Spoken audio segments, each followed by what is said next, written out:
Talvez uma das obras mais marcantes da história do cinema, 2001 Odisseia no Espaço é um importante filme para se entender o que seria o humano moderno, algo que já vinha sido pensado e teorizado desde o século XIX por filósofos como Nietzsche. Dirigido pelo perfeccionista Stanley Kubrick e coescrito por ele junto com Arthur C. Clarke, autor de um romance com o mesmo nome, a história aposta justamente no gênero de ficção científica misturada com a fantasia para criar o que podemos chamar de um mito contemporâneo. Isso é, pegando emprestado elementos da mitologia clássica e misturando com as novidades tecnológicas do século XX, entre elas, é claro, a corrida espacial. Mas como entender esse humano projetado por Kubrick e Clarke e qual o futuro que aguarda esse ser? Eu sou Rafael e esse é o Alerta e o Mito por trás de 2001, Uma Odisseia no Espaço.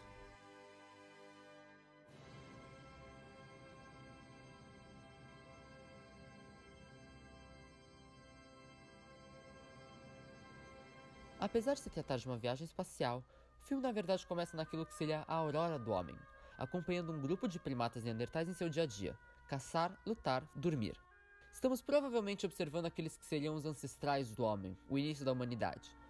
Isso fica ainda mais claro quando, após o contato com o primeiro monolito do filme, que é esse paralelepípedo misterioso, grande e escuro, esses primeiros macacos vão criar a primeira ferramenta, o osso. Esse começo é bastante interessante, pois já começa a apontar desde o início uma filosofia nietzschiana que vai perpassar toda a história que estamos prestes a ver. Como o filósofo prussiano escreveu em seu livro Assim Falou Zaratustra, o homem é uma corda estendida entre o animal e o super-homem. Uma corda sobre o abismo. É o perigo de transpô-lo, o perigo de estar a caminho, o perigo de olhar para trás, o perigo de tremer e parar. O que há de grande do homem é ser ponte e não ser meta. O que pode amar-se no homem é ser uma transição e um ocaso. Amos que não sabem viver senão no ocaso, porque estão a caminho do outro lado. Mas o que isso quer dizer, afinal? Quer dizer que tanto Kubrick quanto Nietzsche vão enxergar o homem não como uma essência, mas como um corpo, um estado intermediário na evolução de um ser. Esse ser, no caso, vai ser o humano, aquele que é mitificado pelo filme, que vai ser aquele que tem o potencial para grandes descobertas, potencial para grandes tecnologias. E uma vez que a gente transformou o homem não numa questão essencial, mas numa questão prática do corpo, Kubrick vai conseguir resumir toda a história, desde a Idade da Pedra até os dias da viagem espacial, em um único corte.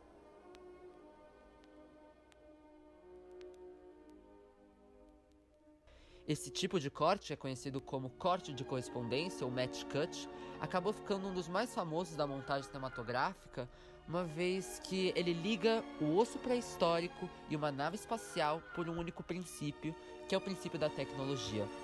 O diretor e escritor Mark Cousins explica a genialidade dessa associação de Kubrick para a história do cinema. Desde os primeiros dias da evolução da montagem, cortes foram usados para encurtar o tempo. Aqui, Kubrick não só encurta o tempo como pula toda a história humana. Ele usa a economia funcional de um corte para remover do filme praticamente tudo o que já foi pensado ou feito. Com esse corte, Kubrick é capaz de passar da origem de seus personagens, os seres humanos, e passar para o cerne da história, que vai ser a Odisseia, a ficção científica, a busca pelo desconhecido. E é assim que a gente chega no espaço. Quando Kubrick lança seu filme em 68, o espaço era o temor, mas também uma promessa. No meio da corrida espacial da Guerra Fria, as estrelas eram um limite que ambos os lados do mundo queriam e se esforçavam para transpor. Estamos falando de um cenário, portanto, em que o homem é um ser ainda insignificante, vulnerável e, pior, deslocado no meio espacial. Mergulhamos em um local em que nossa perspectiva nada nos serve, afinal não existe cima ou baixo, norte ou sul. São corpos e naves flutuando no infinito desconhecido. Esse ambiente será, portanto, um lugar de criação, uma vez que aquilo que usávamos para nos guiar e nos estabelecer na Terra, toda a nossa história resumida em uma correspondência, é insuficiente nesse novo meio. Mais interessante ainda, os roteiristas colocam no centro da ação a tecnologia, e não o homem.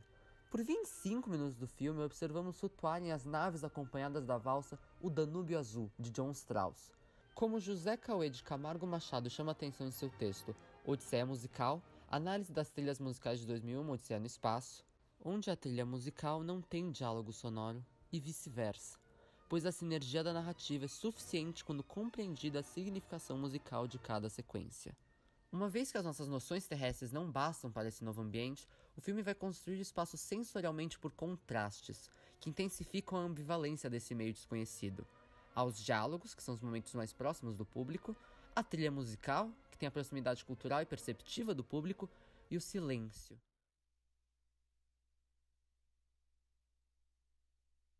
que causa um estranhamento para o ouvinte espectador. Sem grandes explicações, os momentos de silêncio quase que absoluto no filme são bastante incômodos, principalmente quando acontecem em momentos de tensão, mas são alguns dos mais importantes para a construção do humano proposto por Kubrick. Isso se dá principalmente pela composição do que seria uma estética do vazio. A crítica ensaísta Susan Sontag trabalha brilhantemente esse conceito. Silêncio não é só simplesmente a ausência de som, assim como o preto não é somente a ausência de cor. Silêncio está sempre implicando seu oposto, e sempre condicionado pelo mesmo, assim como não existe cima sem que exista baixo. É uma dupla promessa, impulsiona a introspecção das personagens e provoca o público hipersensibilizado. E essa ambivalência entre medo e admiração do humano, com a tecnologia e o espaço, que a gente vai sintetizar nessa figura do monolito. Para entender melhor mesmo o que são essas misteriosas rochas que aparecem ao longo do filme, é preciso retornar um pouco para o romance escrito pelo Arthur C. Clarke. Clarke explica que os monolitos são objetos criados por uma raça de extraterrestres superior, os chamados primogênitos, como uma ferramenta que auxilia no avanço e desenvolvimento de uma outra espécie, cada um colocado em um ponto estratégico do desenvolvimento humano. O primeiro, na África pré-histórica, marcava a descoberta da tecnologia. O segundo, agora na Lua, marca a capacidade de nossa espécie para sair do nosso planeta.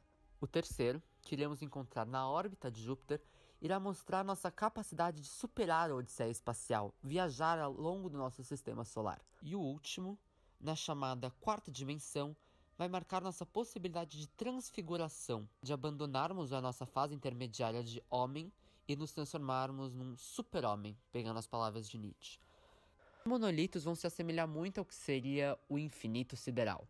É uma escuridão do desconhecido, é um silêncio solitário, mas principalmente é o nosso limite, é o nosso céu, sempre causando admiração para aqueles que a veem, sejam macacos, astronautas ou o próprio público, e sempre apontando para um possível futuro da civilização humana.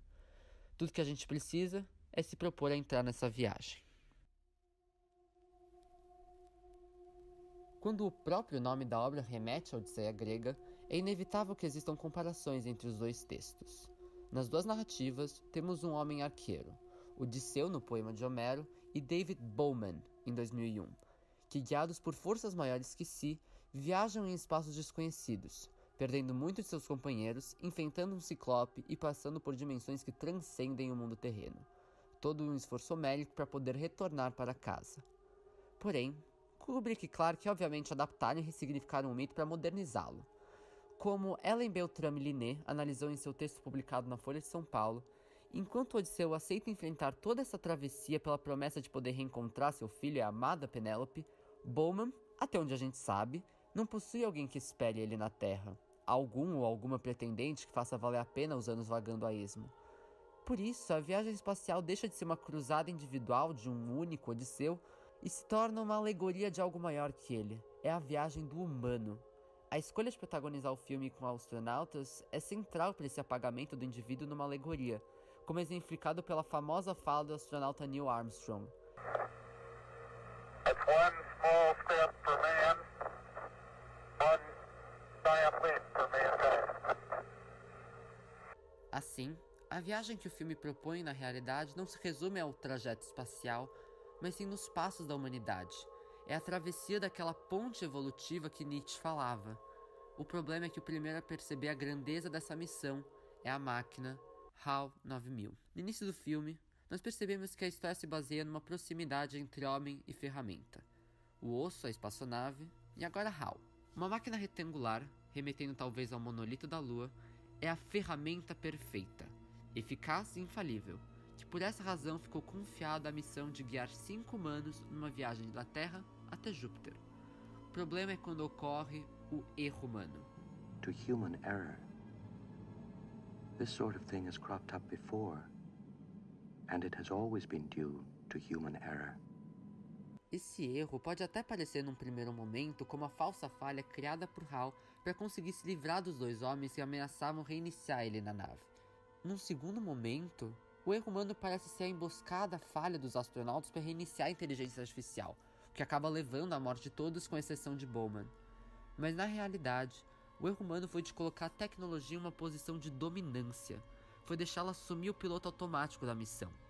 Mesmo programada e escrita pelo homem, a máquina vai conseguir se sobressair porque ela é a única que tem consciência do motivo daquela viagem, o que dá a ela a possibilidade de se tornar humano, ser aquela que comanda, aquela que codifica. O escritor e cientista Frank Guarnieri escreve: a obra de Kubrick permite assim conceber os riscos causados pela superinteligência não em termos de dominação técnica, mas como construção de uma identidade narrativa imperfeita. A máquina dá a si mesma um status que os membros da tripulação não poderiam imaginar, o de um ser vivo, senciente e pensante. É perceptível que a tecnologia do Kubrick é marcada por uma humanização de fábrica, como por exemplo a nave Discovery One, onde a gente tem os astronautas indo para Júpiter. Ela tem um formato que lembra um pouco uma coluna vertebral, com uma extremidade redonda, que parece a cabeça, e a outra mais achatada, quase como pés. Ou mesmo HAL, que é feito com um olho e uma voz. Com um ciclope cibernético, a ferramenta é ainda mais humanizada, pois ela é colocada na mesma posição que o homem ao lado dela, o tripulante da nave. Ela empatiza com Bowman. A diferença é que enquanto Bowman é responsável por questões técnicas e individuais da nave, HAL tem o poder sobre a sobrevivência de todos os presentes. E estando quase que acima dos seus companheiros, HAL consegue construir uma subjetividade maior. Então a grande e fatal falha humana foi de deixar a máquina ser mais humana que o homem, pois mesmo quando HAL se permite cometer o ato mais desumano possível, assassinando a sangue frio 4 dos 5 tripulantes, essas mortes são completamente justificadas por um amor de HAL pela própria vida e pelo próprio propósito. I know that you and Frank were planning to disconnect me. This mission is too important for me to allow you to jeopardize it. A ameaça que o robô representa não é uma questão de vida ou morte, é uma questão de substituição de papéis. Como se na Odisseia o Ciclope conseguisse virar o capitão do navio de Odisseu. Apesar de suas ações, HAL tem uma pureza de uma criança, pois não age maliciosamente. Por isso sua morte, mesmo que satisfatória, uma vez que o homem venceu a máquina, também é triste, pois o público se simpatiza com a paixão do robô. Para intensificar a dor da cena, dão a HAL uma individualidade subjetiva, quando ele começa a cantar a música Daisy Bell, do inglês Henry Duck. Essa é uma música importante para a história da robótica da programação, por ser a primeira música cantada por um robô, o IBM, na década de 60. Porém, tomando em mão a letra da canção e considerando o contexto em que os roteiristas a colocam na obra, ocorre uma ressignificação da música amorosa. Daisy, Daisy, give me your answer too. I'm half crazy, all for the love of you. Cantada pela voz falha de HAL, a música parece de forma mais sinistra, desconfortável e com um duplo sentido. Por um lado, é a entrega total da máquina, que se permite ser destruída, percebendo que isso permitiria a conclusão da missão que tanto ama. Por outro, é uma advertência, um alerta para a humanidade. Não podemos deixar a máquina tomar a frente da bicicleta, pois não sabemos onde ela vai nos guiar. A tecnologia pode nos ajudar a pedalar, mas não pode pôr a mão no guidão. A tecnologia de Kubrick é sem dúvida essencial para o humano, mas ela não deve se tornar vital, pois então a ferramenta se sobrepõe ao homem. Para que realmente consiga seguir para Júpiter, Bowman precisa não só recuperar sua posição na nave, como destruir HAL. E fazendo isso, ele se prepara para dar o próximo passo e terminar a Odisseia. Com a morte de HAL, retorna ao silêncio absoluto, uma vez que sozinho na nave, o diálogo de pouco serve para Bowman. E assim, o astronauta fica por 3 anos até Júpiter, se hipersensibilizando e aprendendo a lidar com esse novo ambiente. E é por essa adaptação ao vazio e a uma nova maneira de lidar com o meio espacial ao redor que vão permitir que Bowman dê o pulo transcendental no abismo de Nietzsche. Chegando na órbita do planeta gigante, o viajante encontra o terceiro monolito e é transportado pelo buraco de minhoca, ou Stargate. O que segue é uma sequência bastante psicodélica de cores e mixagem de som, que é bastante estranha para o público. Porém, como Manny Rothman chama atenção, o nosso estranhamento com essa cena ocorre pois, diferente de Bowman, não estamos prontos para experienciá-la, pois nossos sentidos ainda estão meio que presos ao meio terrestre. Já Bowman transcende uma vez que não necessita de palavras materiais, mas sim de experiências sensoriais. entramos num pequeno quarto branco. Dando uma olhada ao entorno é possível reconhecer uma estética neoclássica na composição do cenário, que junto à claridade local parece remeter a um iluminismo europeu. Seria, portanto, um local de aprendizado e esclarecimento para o velho homem. Falando nele, em uma questão de minutos vemos Bowman envelhecer nesse quarto, chegando até seu leito final, no qual o quarto e último monolito se revela. Nesse momento, o velho Bowman aproxima a mão do objeto misterioso, tal como os macacos no início do filme, mas também como Adão no famoso quadro A Criação de Adão. Kubrick não acreditava no catolicismo. Na verdade, ele admitiu não acreditar em nenhuma religião monoteísta, mas na criação do seu mito moderno, ele vai conseguir se afastar das noções antropológicas do que seria um deus religioso e criar um deus relativo, um ser que está num nível além da evolução, incompreensível para nós, da mesma forma que um homem poderia ser um deus para uma formiga. E é esse deus relativo que irá permitir a Dave a transfiguração de homem em super-homem, podendo então finalmente voltar para casa e guiar o resto da humanidade para esse potencial evolutivo. Esse final, por mais que pareça estranho, é feliz, não só porque o nosso herói foi capaz de cruzar o misterioso espaço, mas também porque seria a prova de que nós humanos fomos capazes de atingir nosso potencial. E assim, ao som de Assim Falou Zaratustra, nosso super-homem retorna para a Terra, exaltado, assim como um alinhamento de astros.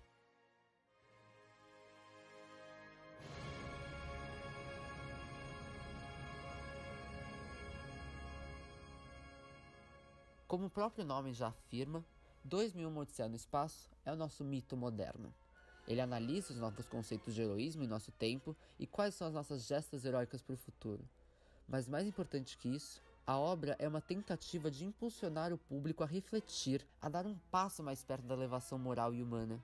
É um filme que não só faz a gente assistir, mas sentir a ação, que nos coloca numa criação, que nos aproxima dessa essência humana, abrindo portas e portas de sentido, ao invés de se fechar numa única definição. Mais interessante ainda é talvez uma reflexão proposta por Josué Machado de que, em toda pausa, voltamos a escutar a atmosfera sombria de Atmospheres, enquanto a tela fica completamente escura. Ou seria o próprio monolito cobrindo toda a superfície do quadro?